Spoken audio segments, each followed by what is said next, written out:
We have a value to learn. A running race final is happening, and a boy is far ahead leading the race. He is just a few steps away from the finishing line, but suddenly he gets tired.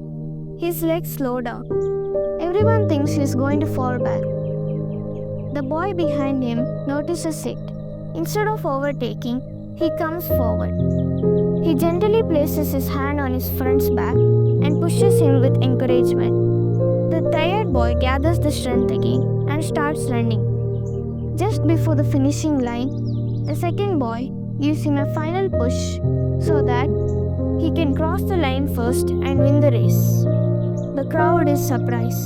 The teachers are moved because that day a boy just did not win a medal. He won hearts. He proved that helping others succeed is a greater victory than winning for ourselves.